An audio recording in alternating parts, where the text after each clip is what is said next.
6 episodes of Star Wars Rebels have been released from Season 4. I have seen all of them, and now I'm going to talk about all of them, and then I'll talk about the rest of the season as it comes out. So, we are going to start with the first 2 episodes, and that is Heroes of Mandalore Part 1 and Part 2. I really enjoy these first 2 episodes. They definitely weren't my favourites, but they were really good. I liked that it was just Kanan, Ezra, and Sabine, and I really liked that it was Sabine's story. Honestly, I feel a bit more could have actually happened. I did like the second part more than the first. I do kind of wish Sabine's parents did die in that episode. I think that would have added a little more emotion to it, but they might be returning in the rest of the season, so it would make sense not to kill them off.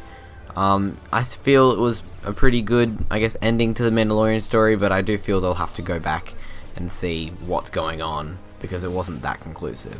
My favourite part of the whole thing was probably the return of Bo-Katan. I really liked her character in the second half of this episode, especially when they were going to destroy the Duchess.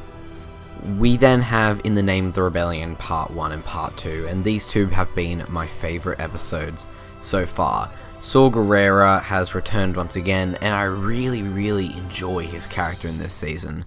I felt it's the perfect balance of crazy and sorta right. I loved that Ezra and Sabine both went away from the Ghost Crew to help Saw, and I loved that Saw betrayed them because of what he thought was right. And it was very interesting. The action in the episode was good. It was cool to see the Death Troopers again. This episode, or these 2 episodes, were a lot of fun. The animation in this episode did seem to be a little better than it has been in the past. This season the animation has been a little bit better, but I feel that this episode's animation was better than the Mandalore arc, and it was around the same as it is in the 3rd arc. And now onto the Occupation and the Flight of the Defender. These 2 episodes were pretty good, but I keep finding with these episodes that the second half is always a lot better than the first. The Occupation was good, but it wasn't the best thing of all time.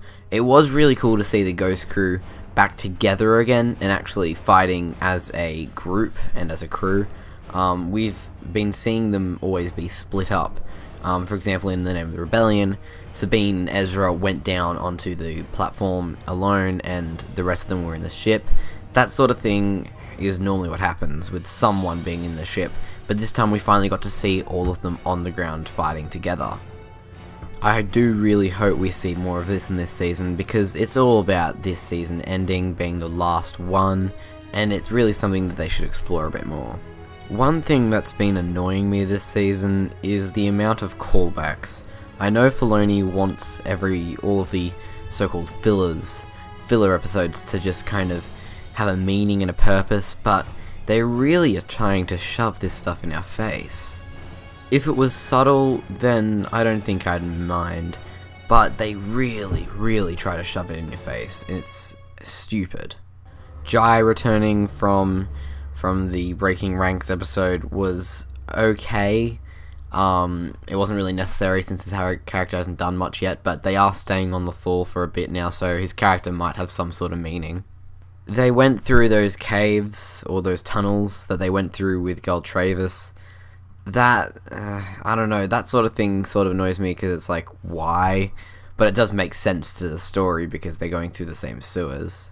There was this other one that I honestly can't remember, but it really annoyed me when I watched it.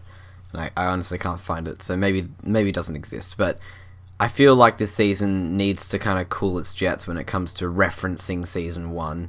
And the thing is, now we're going to be on the Thal for a bit, so maybe that's not going to happen. Maybe it's just going to keep reminding us of Season 1. I don't know how I feel about them staying on the Thal for a bit. I mean, I feel like it'd be alright, but I really hope it doesn't get stale. I'm hoping it doesn't, because the Thal's fun. But now let's just talk about the Loth Wolves for a second. There was this one Loth Wolf, and it's obviously this weird, mystical thing. And this Loth Wolf knocks out Sabine somehow, with the Force, maybe? And he also speaks, and I have a feeling that the wolves are the Bendu, I feel like the Bendu has something to do with it because of the way it speaks. It sounds sort of like what the Bendo would sound. Bendo? Yes, the Bendo. It sounds like what the Bendu would sound like, and it just, I feel like that would make sense. I definitely don't think they're Ahsoka, and, you know, Filoni has confirmed that it's not. I don't even know if Ahsoka's returning, but I do think that the wolves have some connection to the Bendu. Thank you all so much for watching today's video. I hope you have thoroughly enjoyed it. If you have, hit that like button and hit that subscribe button to be updated when I post new videos. I try to post videos at least once a week, but sometimes it's more, sometimes it's less. Thank you guys so much for watching, and I hope you have a great day.